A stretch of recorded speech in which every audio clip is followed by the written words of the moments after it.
Mr. President, distinguished members of the Council, on 25 May, according to reports, slightly more than 60% of Ukraine's eligible voters cast a ballot in the country's early presidential elections. An unprecedented number of national and international monitors observed the polls. And they concluded in statements that the elections, to quote one statement, quote, was characterized by high turnout and a clear resolve by the authorities to hold what was a genuine election largely in line with international commitments and that respected fundamental freedoms despite the hostile security environment in two eastern regions of the country, end quote. At the same time, the numbers across Ukraine varied considerably, even in areas under full government control, with lower participation in Odessa and elsewhere in southern Ukraine. In parts of eastern Ukraine, eligible voters were denied their right to vote due to the seizure or blocking of polling stations, destruction of electoral equipment, intimidation, and violence. The United Nations is deeply concerned by the actions of those who have attempted to derail the elections and prevent citizens from having a say in their country's leadership. According to preliminary results, Mr. Petro Poroshenko won in the first round, obtaining 55% of the vote. This morning, the Secretary General spoke over the phone to congratulate the President-elect on having received a strong mandate from the people, who expect him to move quickly to steer the country away from political, economic, and social instability and towards security, greater prosperity, and genuine democratic governance. The Secretary General welcomed President-elect Poroshenko's statements to engage immediately in dialogue and de-escalation. He affirmed that exercising restraint and reaching out to eastern Ukraine were critical.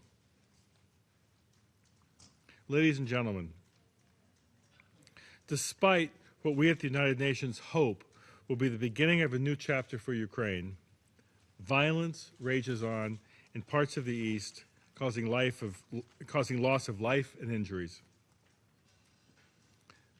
Since the last Security Council consultation on 21 May, both Lugansk and Donetsk Oblast experienced a dramatic increase in deadly fighting. As a result, the number of casualties and wounded continues to increase on both sides, with civilian casualties reported as well. While we are unable to confirm the details, the Secretary General is concerned by reports of scores of casualties, by suggestions regarding the circulation and use of heavier weaponry in the East, and by allegations of arms, fighters, and trucks entering Ukraine. On 22 May, dozens of Ukrainian servicemen were killed and many others wounded in an ambush by unknown armed persons at a military checkpoint in the city of Volnovakha. On 26 May, fierce fighting ensued between government forces and armed groups when armed militias stormed and attempted to seize control of the Donetsk International Airport. Ukrainian forces, after conducting an air and land operation, are now reportedly back in control of the airport, but sporadic fighting continues close to the airport. We are aware of video footage purporting to show a UN-marked helicopter allegedly being used inside Ukraine. The UN is unable to determine the veracity of the images. I would note that Ukrainian authorities have affirmed to the UN that no helicopters with UN markings are being used in operations being conducted inside Ukraine.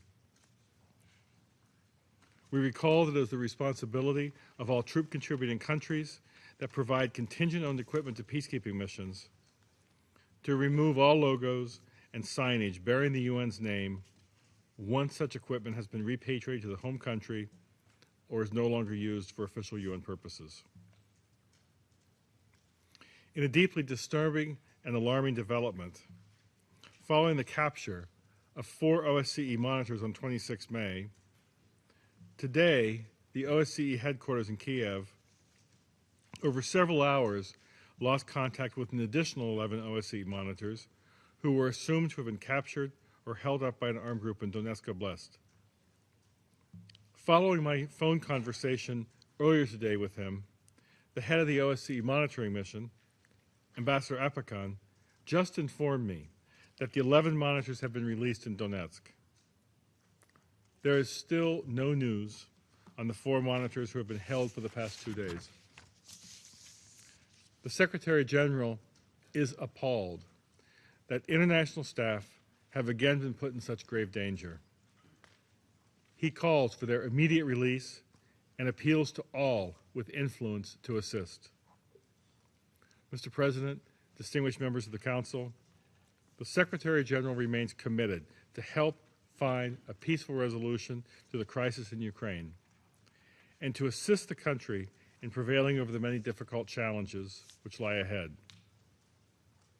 In this vein, he appeals to the international community to use the outcome of the elections as an opportunity to unite in support of a peaceful, stable, prosperous, and united Ukraine. Thank you. Thank you, Mr. Feltman, for his briefing.